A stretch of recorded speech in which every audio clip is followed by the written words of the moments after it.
Good morning. Thank you, Ken. Good morning, everyone. It's always so good to come together and share in spirit, to share in open-mindedness, and to share in love. I was very excited, actually. I love your church, and I'm so happy for its renovations that are happening. It's exciting new beginnings. In this time of our pandemic, I always like to start by asking, how are you? How are you holding up? How are things? How is your mind? How is your heart? And then when you answer that question to yourself, I ask, are you nurturing yourself? I got stuck on reading a book. It's called Calm. It's 50 Ways to Be Calm. And on this one page, it had some questions that I would like to ask for you today. I'd like to ask you today to think about.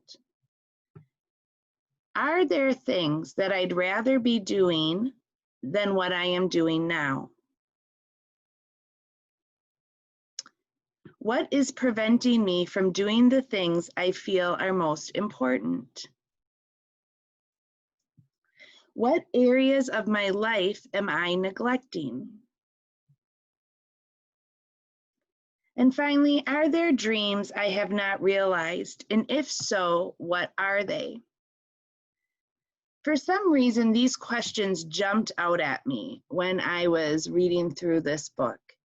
And I thought, in this time of our pandemic, in this time of going within, I think to myself sometimes, are we so busy making sure everyone else is cared for that we forget to care for ourselves?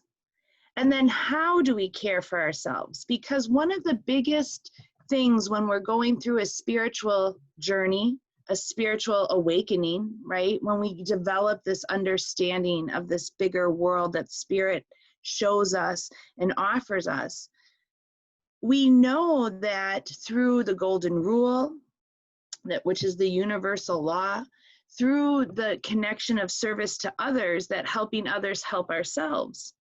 But do we over-help others where we can't help ourselves? And there is the law of balance. There is this law of take some and give some, and take some and give some, and try to do it equally. August 11th, we celebrated Andrew Jackson Davis's birthday. And for those of you who might know of Andrew Jackson Davis, he was considered the father of modern spiritualism. For the morning that the raps rang on March 31st, 1848, he woke up with spirit saying, a demonstration has been born. So two different areas of New York, both united in the fact that spirit communication exists. But the one thing that I feel he gave to us as spiritualists, as spiritual beings having a human experience, that to me, is the best philosophy, advice, the best advice, period, is under all circumstances, keep an even mind. I debate with myself every day what's even.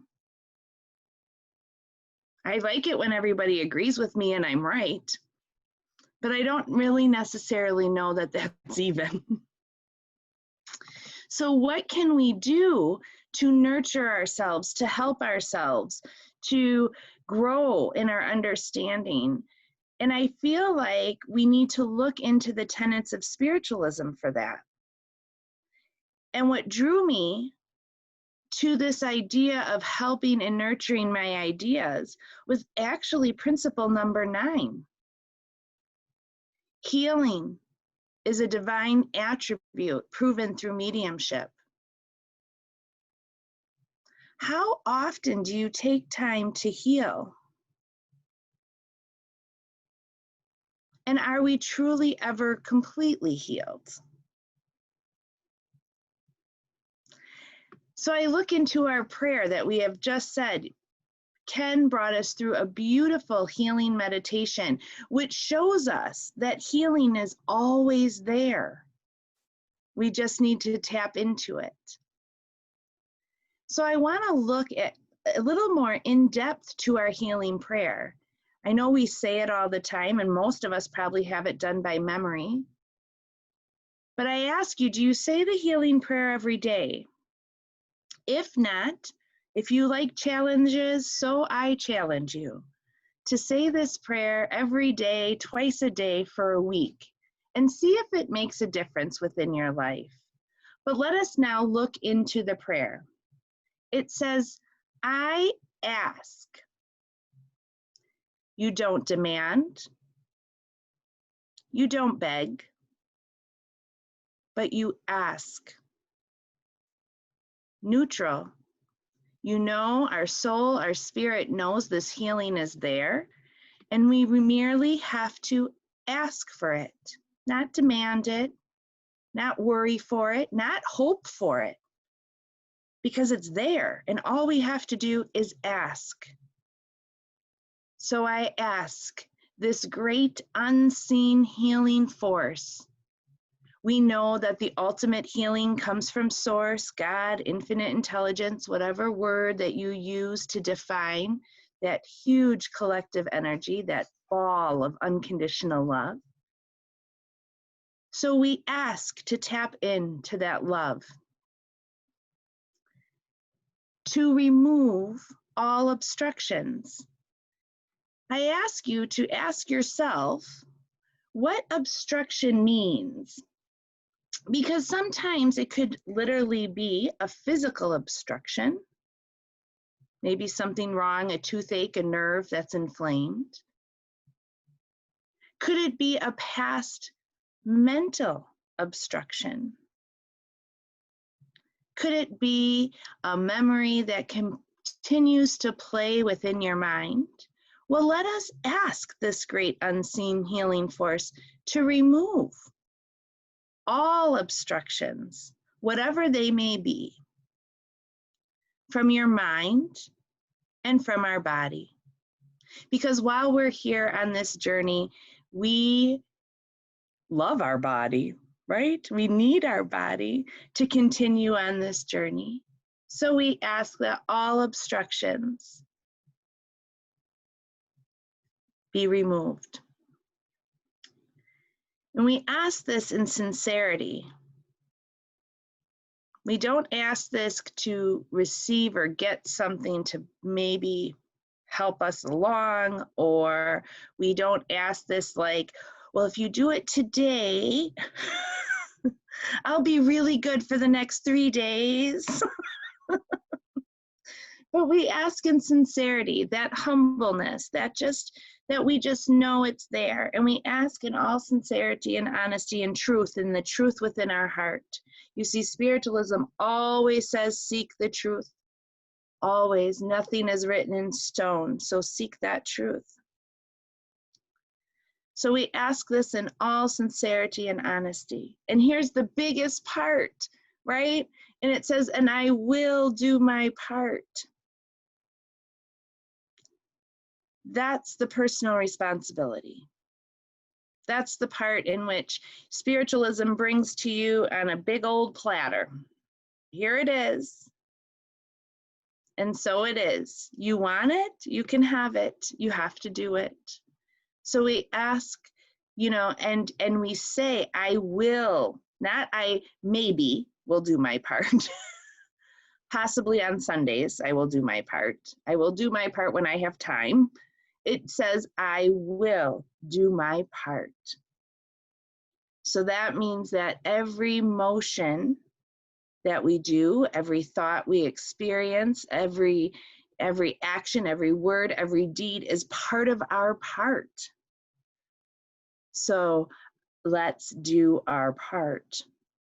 And this is the greatest part. The second half, you see it puts, isn't this interesting? Just food for thought. There is no known author to this prayer, for a little history fact in case you're ever on Spiritualist Jeopardy.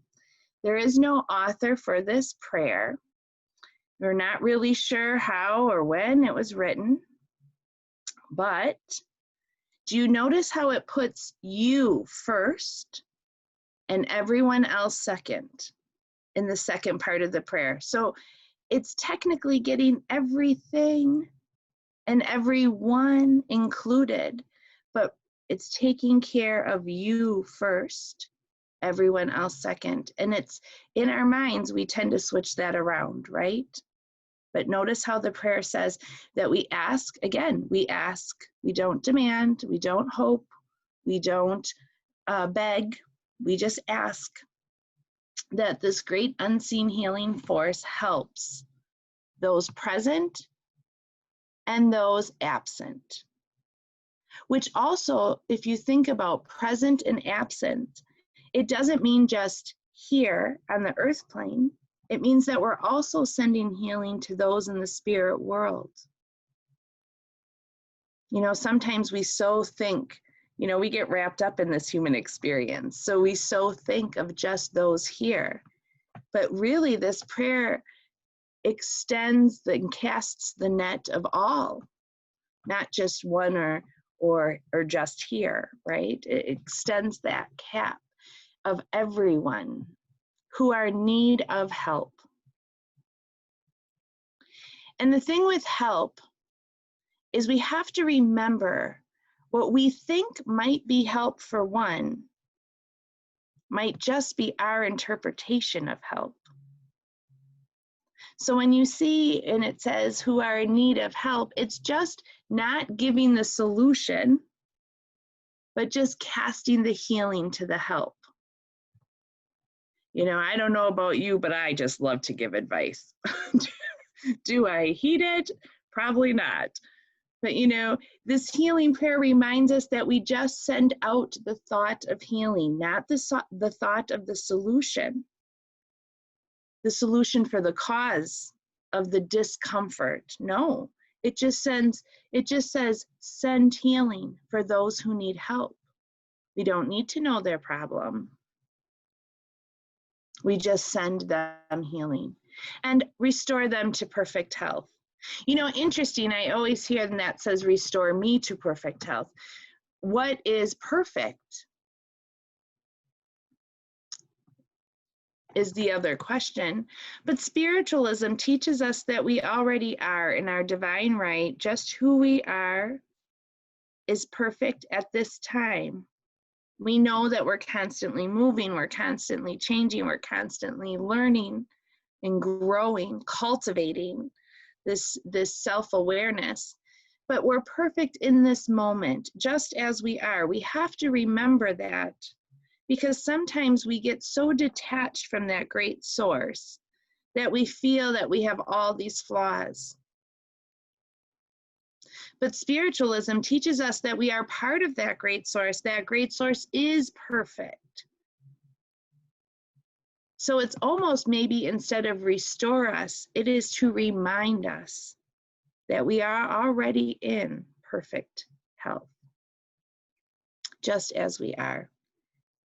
And the final stamp on this prayer is I put my trust in the love and the power of God, of source, of this, like Ken said, breathing in the light, breathing out the love, being surrounded in that perfect healing energy, tapping into that.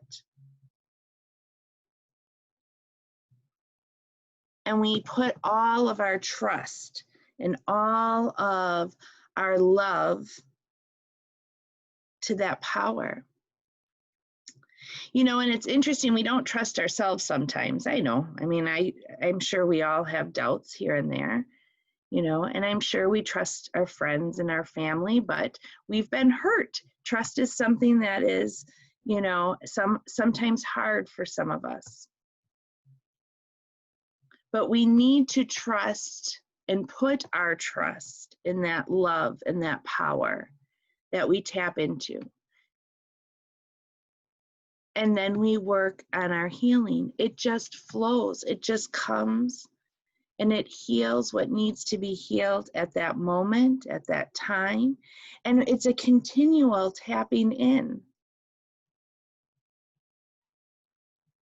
And the more that we expand and the more healing that we take in, the more we radiate it throughout our day and throughout our week.